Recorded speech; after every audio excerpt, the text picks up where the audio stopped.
Баршаңызға сәлем. Мен сіздерге бүгін құрамы өте жеңіл, өте тез дайындалатын торттың рецептімен бөліспекшімін. Торт өте жұмсақ, дәмді болып шығады. Отбасыларыңызға, қонақтарыңызға 100% ұнайды. Себебі дәлелденген өзіммен қанша рет қонақ келген уақытта тез әрі жылдам дайындала салынатын десерт түрі.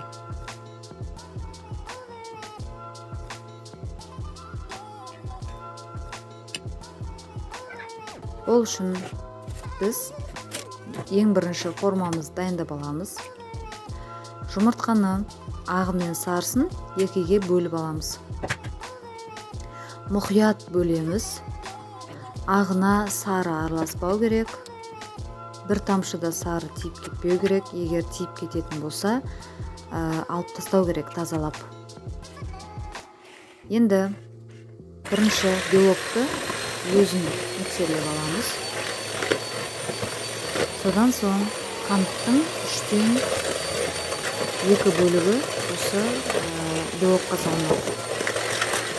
Бөліп отырып миксерлейміз. Миксердің күшін уақыт өте келе көтере бересіз.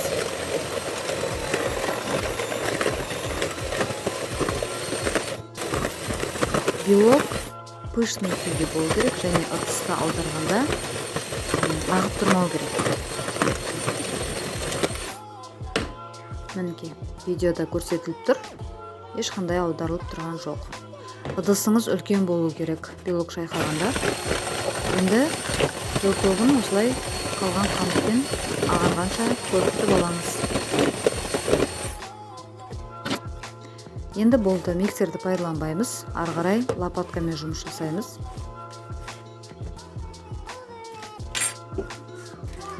Ұнға қопсытқышты қосып араластырамыз жақсылап. Осы жерде егер сіздер шоколадный бисквит қаласаңыздар, какао қоссаңыздар болады. Мен рецептте какао қостым. Какаоны қоспайда ақ күйінде жасасаңыз да болады.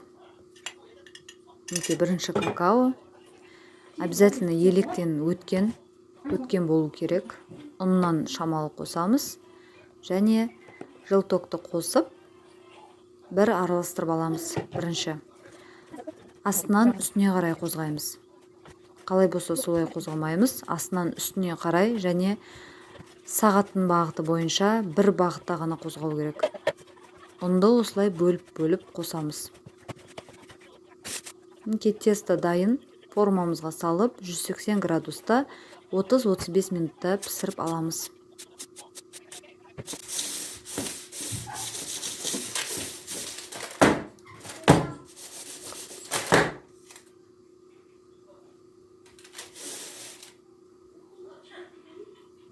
Енді крем дайындаймыз. Мен сіздерге оп-оңай жасалатын кремін көрсетейін. Ол бізде сармай мен сгущенкадан істеледі. Бірінші сармайды көпіргенше миксерлеп аламыз. Ол примерно 2-3 минут.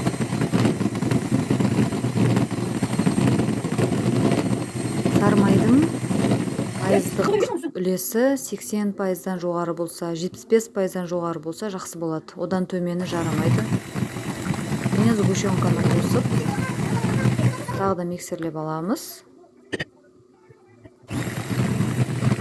Өзіңіздің қалауыңыздағы кремді шығарамыз осы кезде. Мысалға мен сәл сұйықтау кремді қалаймын. Сол үшін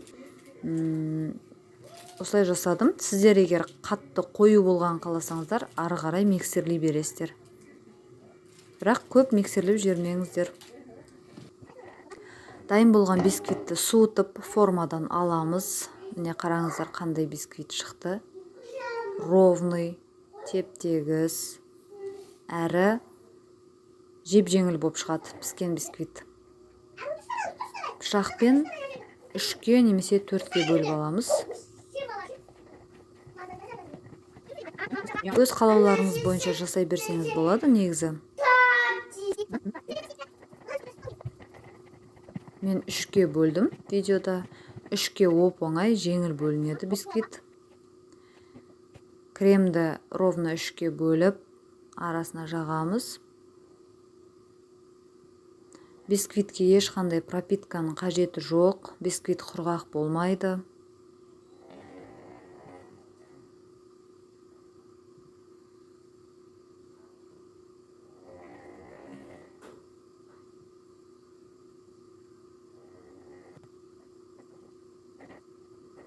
Мінекей ровно осылай жағып аламыз. Екінші слойын қоямыз. Екінші слойдың да бетіне кремді жағып, бір тегіс қылып, бетін жабамыз.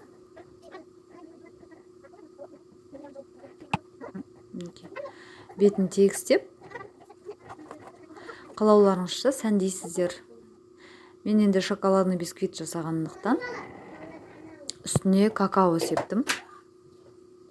Үйде балалар да осы әрлегенді ұнатады. Сіздер егер қаламасаңыздар, басқаша сәндей берсеңіздер болады. Өз еріктеріңізге қарай. Шоколад құйсаңыздар да болады. Или мен сияқты какао сеуіп, әдемілеп ұсынсаңыз да болады.